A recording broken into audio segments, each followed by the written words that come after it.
Баршаңызға сәлем достар, менің есімім Ақжарқын. Сіздерді өз каналымда көргеніме өте қуаныштымын. Бұл видеода мен сіздерге осындай қолғап тоқып үйрететін боламын. Бұл қолғапты өз өлшемдеріңізге қалай тоқу керек екенін көрсететін боламын. Сіздер алдағы уақытта өз өлшемдеріңізге арнап, балаңызға және өздеріңізге тоқитын боласыздар. Және кез келген жіптен тоқуға болады.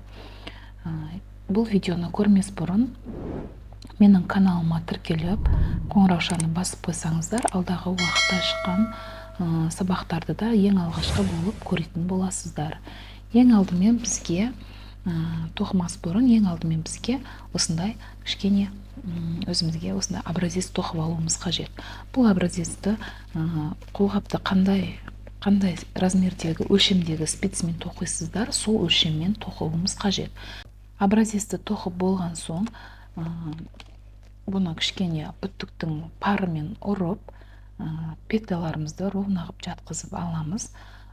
Сонда бізге қажетті өлшемді алуға уже біздің образеціміз дайын деген сөз. Мен баламның өлшемін өлшедім.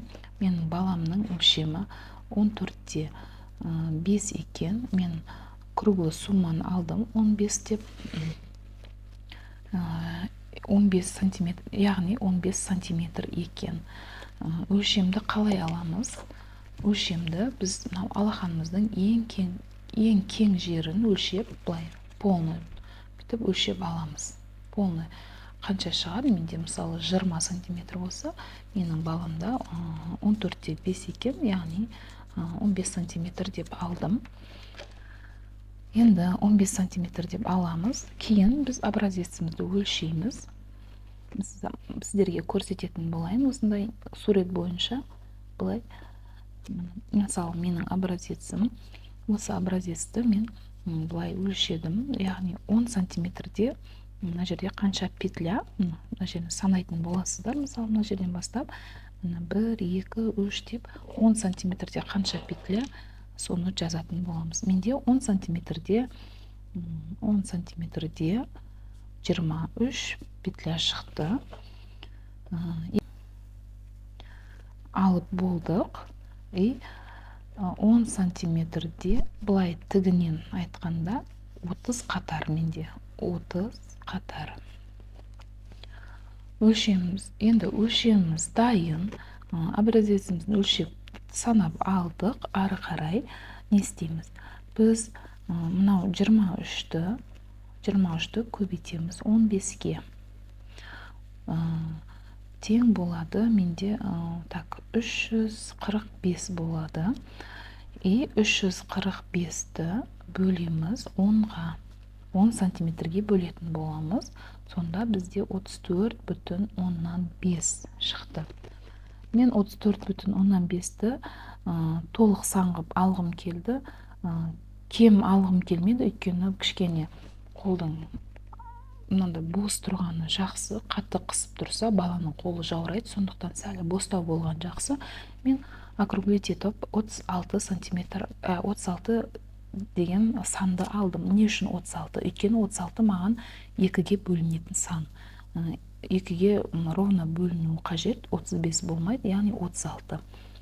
Сонымен ары қарай біз өзіміздің керекті санымызды таптық. Тапқаннан кейін 36 спицаға 36 петля теретін боламыз. Ары қарай тоқуымызды бастаймыз. Кеттік. Сіздер өздеріңізге қажетті өлшемге байланысты жіпті теріп аласыздар. Менің өлшеміме 36 петля қажет. Және 36 тағы да бір қосымша петля алам. Оны маған жіпті айналдыра тоқып отыру үшін керек болады. Қазір мен сіздерге көрсетемін. Аламыз. 2, 3, 4, 5.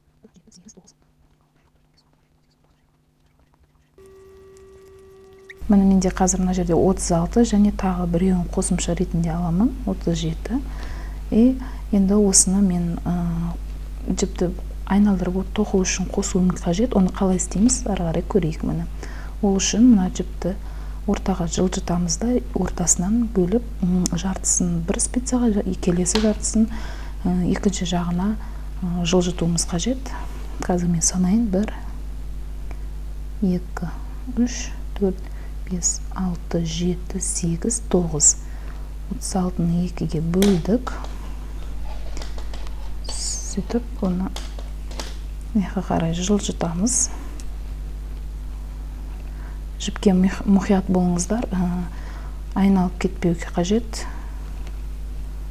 Бас жағына екеуін әкелдік мұны. Мына жақта 18, мына жақта 19.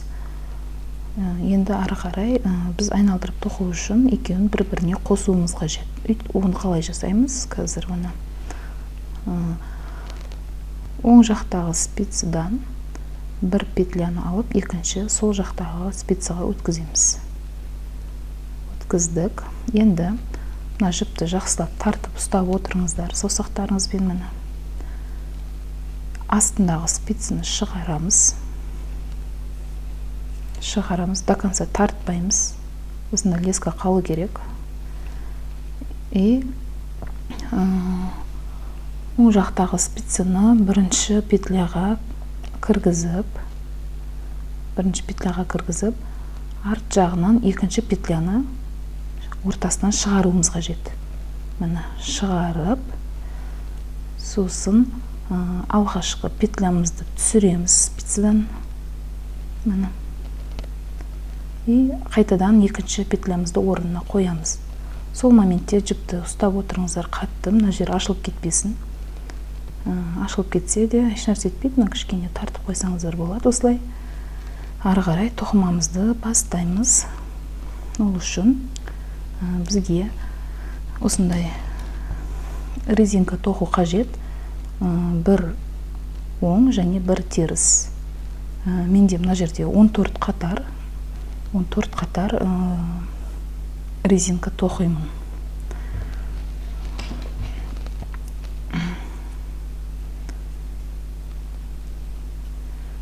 Ал кеттік онда. Міне оң біріншісін тоқыған екен. Обязательно маркер іліп қойыңыздар, өйткені біздің тоқып жатқан бұйымымыздың бас жағы қайда екенін біліп отыру керек болады бізге. Теріс, оң, теріс. Бірінші қатары сәл қиындау болады, кейін тез уже тоқисыздар.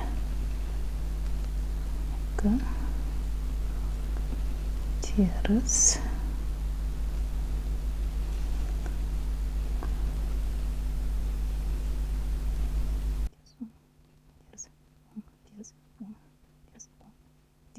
Мен енді екінші жағына өтемін. Екінші жағына спицаны осылай алып келесіздер. Астыңғы спицаны тартамыз. Және қараймыз, мына жерде біз теріспен бітті ма? Келесі, значит, бізде оң петля болып саналады. Оң, теріс, оң, теріс, теріс.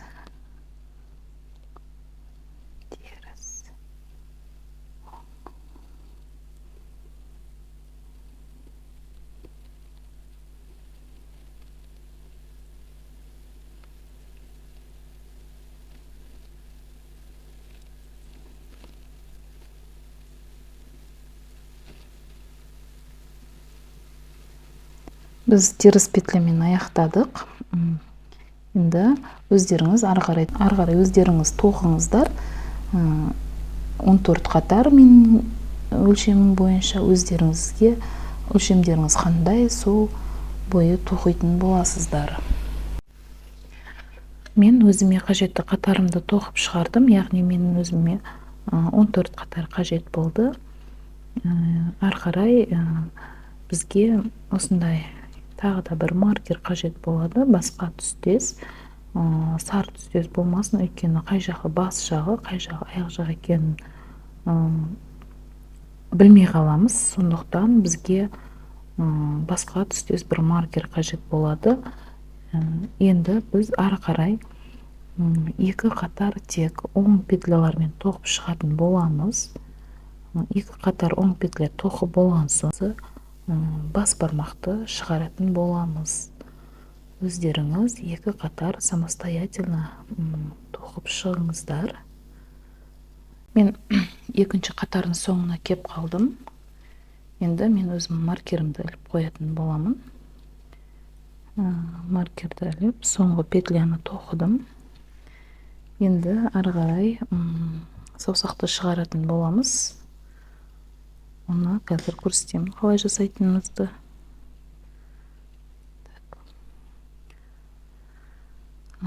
Бізге осы бірінші петляны тоқып аламыз. Маркерді қоямыз былай. Және екінші петляны шығарамыз. Сосын мұны былай ілеміз. Сол жақтағы спицаға ілеп, бір петля шығарып аламыз. Және мұны ілген петляның бір стенкасын түсіріп, екінші жағын қалдырамыз. Екінші жағынан тағы бір петля шығарамыз. Мұны. Осылай, біз маркерімізді қайтадан іліп қоямыз. Ары қарай тек оң петлялармен тоқып шығамыз.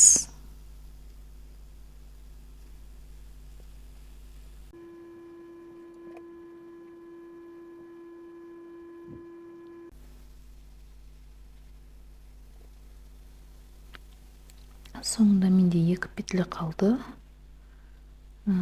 Бірінші маркерді шығарып аламыз. Бізге кейін керек болады ол. Жоқ.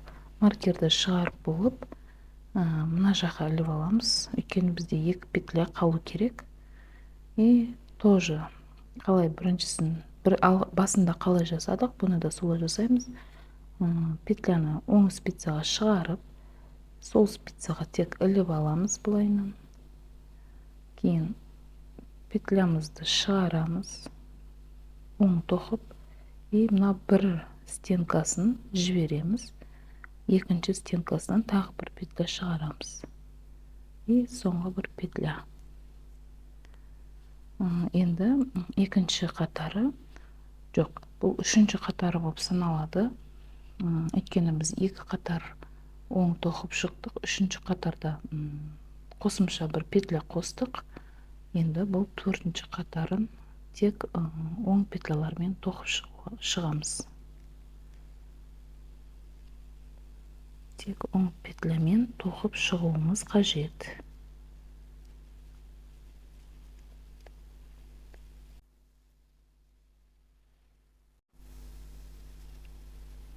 Мен соңғы үш петлям қалды мұны. Төртінші қатарды бітірдік. Енді келесі бізде бесінші қатар.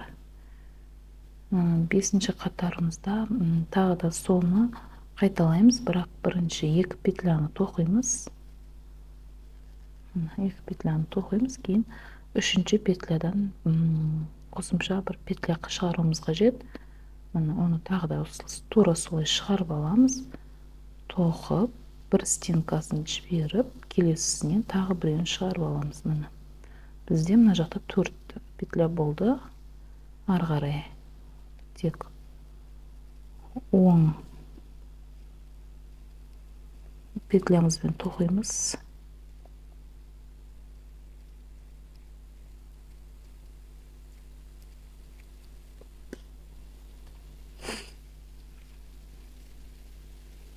Келесі жағын тек маркерге дейін тоқимыз.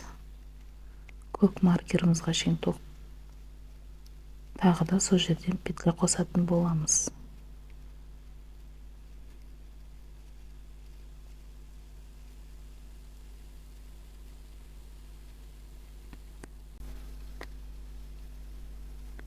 Мына маркерді мына жақта қалады, және артынан санағанда мына үшінші петляны шығарамыз. Тура осылай спицаға ілеміз.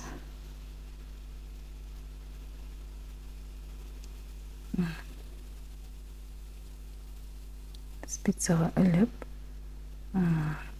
бір петля шығарып аламыз да, бір стенкасын тастап, келесі стенкасынан тағы да бір 10 петля тоқып шығарып аламыз. Келесі. Яғни сіздер қазір 5-ші қатарды тоқып шықтық. 6-ші қатарда құр 10 петлялармен тоқимыз.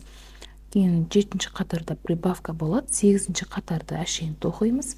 Кейін 9-ші қатарда прибавка болады. 10-ші қатарды әшейін тоқимыз. Яғни бізде мына жақта 6, мына жақта 6 петля болу керек. Общий 12 петля болады біздің бас бармағымызға арналған.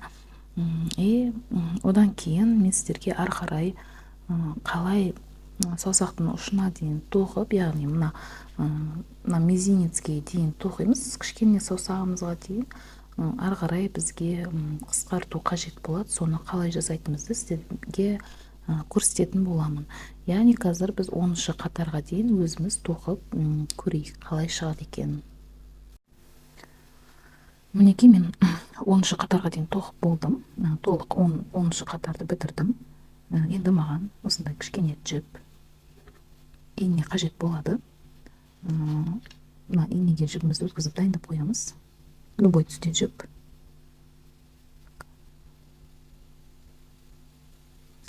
Дайындап қойдым.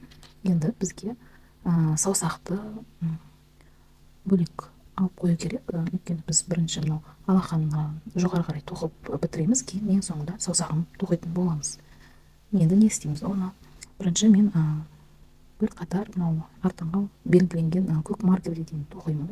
Осы жерге дейін.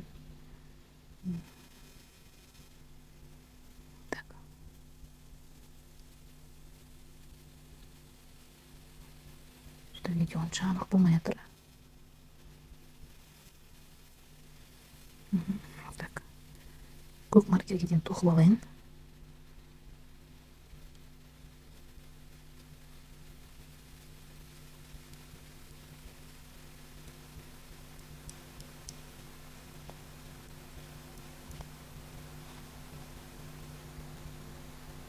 Жерде жібім шығып кетіпті менің.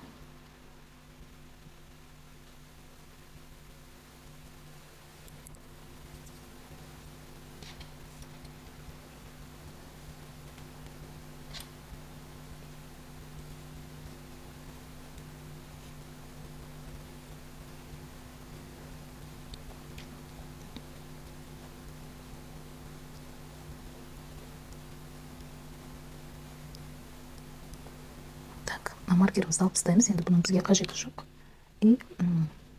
Инемізді алып, мынау 6 петлямызды инеге өткізіп аламыз. Яғни инемен жібімізге өткізіп аламыз.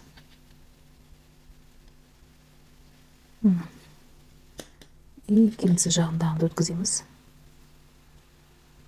6-ын 1, 2, 3, 4, 5, 6. Маркерімізді қоя тұрамыз қарсы. Яғни осы 12 петлямызды шығып кетпес үшін осылай байлап қоямыз. Инемізді шарпысақ болады уже. Осыны алып мен жақта шығарып байлап қоямыз.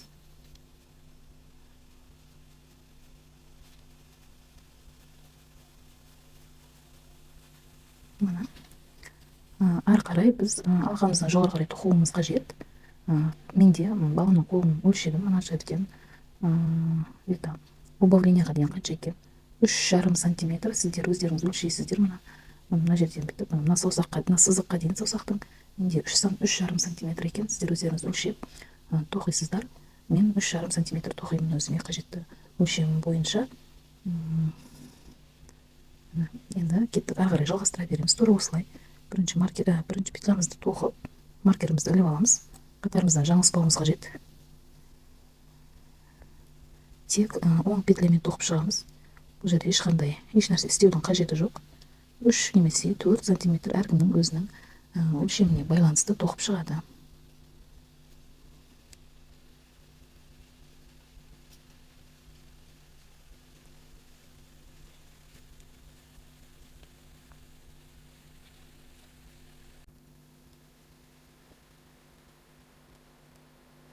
Бірінші қатар бітті.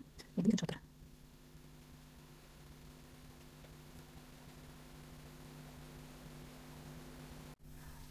Мінекей мен өзімнің 3,5 сантиметр биіктікке тоқып бітірдім. Енді мен сіздерге қысқарту жолын көрсететін боламын. Қысқартқанда әр қатарда қысқартатын боламыз, яғни бір қатар қысқартып, бір қатар тоқымаймыз, әр қатарда қысқарту керек болады. Өйткені бізде кішкентайлардың қолы өте қысқа, сондықтан тез қысқартып ұшын жабуымыз қажет болады. Мінекей, енді алғашқы петлямызды тоқимыз. Мынаны алып тастасақ та болады. Енді кейін екеуін арт жағынан келіп, екеуін оң жаққа қарай, мынау алдыңғы стенкасынан алып, оң жаққа қарай қысқартамыз. Яғни біздің петля оң жаққа қарай жату керек. Келесі аяғына дейін, 3 петляға дейін оң тоқып шығамыз. Ары қарай тоқимыз. Ары қарай тоқып, спицаның соңында 3 петляны алып қаламыз. Яғни бұларды біздерге өзімізге қарату керек петляларды, өйткені сол жаққа қарап тұр, оң жаққа қаратамыз. 1, 2, яғни екеуін бірге қосып тоқимыз. Енді бізде петлялар солға қарай жату керек. Мына менде солға қарай жатып тұр. И бір оң. Және арт жағында солай жасаймыз. Яғни бір оң петля тоқимыз. Бізге оңға қарай жатқызу керек. Ол үшін мына алдыңғы стенкасын осылай арт жағынан алып, екеуін, прям 2 петляны сразу алып, оң тоқып шығамыз. Енді ары қарай тоқимыз.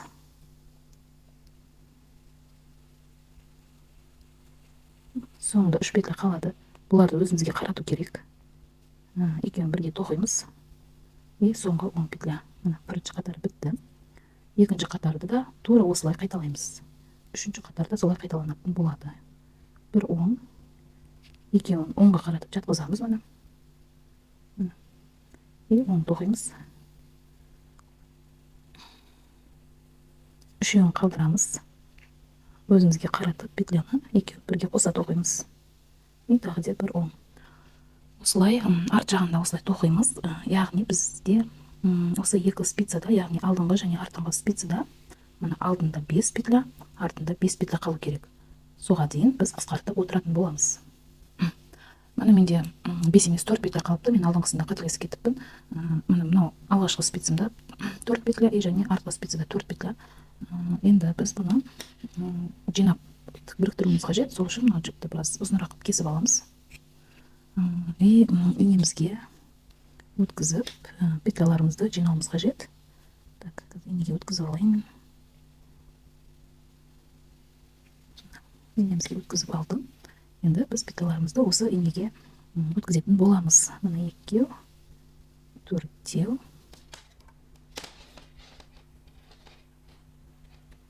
и тағы да 2, 4.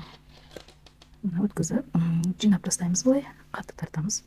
Тартып, егер қажет болса, тағы да осы петлялардан былай инені өткізіп шықсаңыздар болады. Сонда тарқатылмайды, мықты тұрады. И бұны арт жағына өткізіп, яғни теріс жағына өткізіп, қолғаптың жіпті жасырып қоятын боламыз. Мен кейін жасырамын, сіздерге кейін өз беттеріңізше жасырыңыздар, мен кейін жасырамын. Мен сіздерге енді мынау саусағын қалай тоқитынды көрсетейін. Кетті бірнеше. Спицамызға барлық жіптерді теріп аламыз. 1, 2, 3, 4, 5, 6. Екінші жағын 1, 2, 3, 4, 5 и 6 теріп, жіпімізді қайшымен аккуратно тіліп жібереміз. Міне, тартып шығарып тастаймыз. Енді мен саусағын тоқыған кезде балама өлшеп қарап кигізіп тұрдым. Өйткені мен приблизительно бұл жерде ары кетсе бір 2,5 сантиметр биіктікке тоқимыз. Өйткені 1,5 жас баланың саусағы өте ұзын болмайды. Мен основном кигізіп, өлшеп көріп тоқыдым. Сіздер егер өздеріңізге сенімді болмасаңыздар, балдарыңызға кигізіп, өлшеп тұрып кигізіп тоқыңыздар. Яғни мынау ұшына, тырнақтың басына жеткенде біз уже тоқуды тоқтатамыз и сразу қысқартып жабамыз. Петляларымызды жауып, инеменен закрепить етіп, тігіп тастаймыз. Мен сіздерге қазір қалай тоқып жолын көрсететін боламын. жібімізді алып кәдімгідей бастап кетеміз. Сразу ешқандай еш жерге жіптің тігудің қажеті жоқ. Бірінші қатардан осылай алып тоқып кете береміз.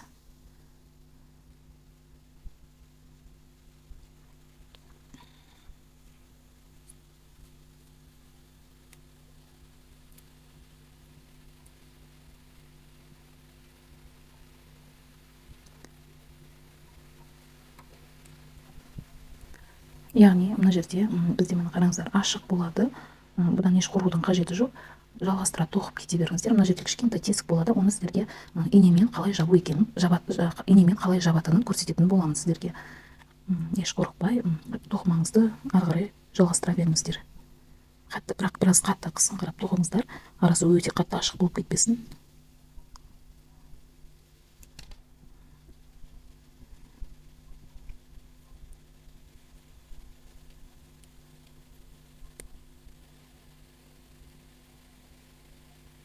Мінекей, мен үшінші қатарына келдім. Татып қойыңыздар, босап кетпесін. Ары қарай өздеріңіз тоқып, ұшына дейін көріңіздер, кейін жабамыз. Тесігін қалай тігетінін инемен көрсететін боламын сіздерге. Мінекей, мен өзімнің қажетті биіктігіме тоқыдым. Енді сіздерге қалай жабатынын көрсетейін бұны, қалай аяқтайтынымызды. Ол үшін біз әр петляны екі кеуден осылай қысқартып шығамыз. Екі-екіден тоқып шығамыз. Маған кішкене неудобно, өйткені мына жерде бізде жіптер өте аз. Міне, осылай екі кеуден тоқып шығамыз. Міне. Міне.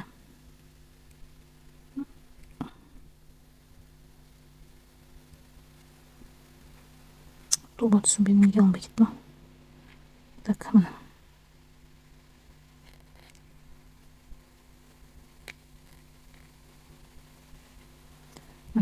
Арғы жақта үшеу, бергі жақта үшеу қалды енді. Ой, шығып кетті.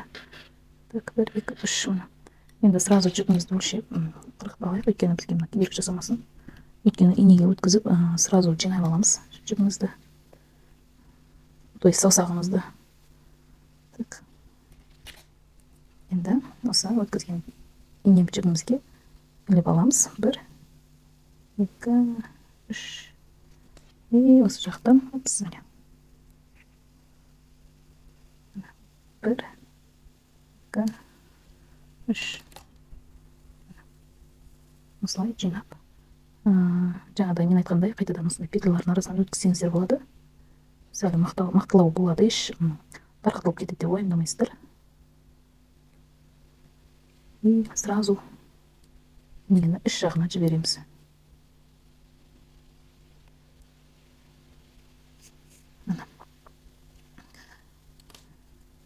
Біздің саусағымыз дайын, қолғабымыз да почти дайын. Енді мен сіздерге осы жердегі азғандай ғана тесікті қалай жабатынын көрсететін болайын. Ол үшін бізге қайтадан инемізге жібімізді өткізуіміз қажет.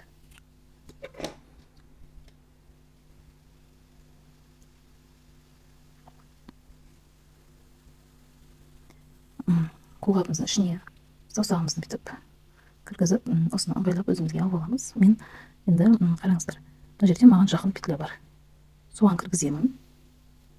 Кейін өзіме мияқтағы жақын петляны іздеймін. Міне, ол міне ең жақын петляларды іздейтін боласыздар. Міне. Келесі, ол міне.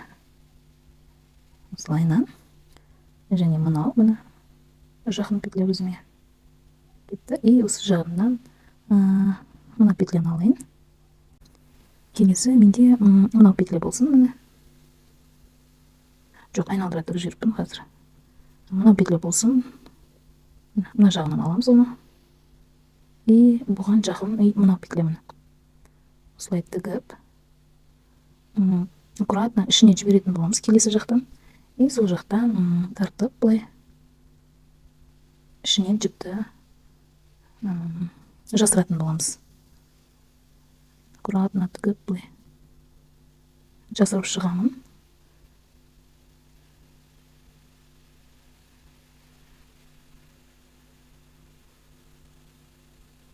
Енді қараңыздар, менде жіптегі инеде 2 жіп, соның бірін шығарайын. Біреу қалады.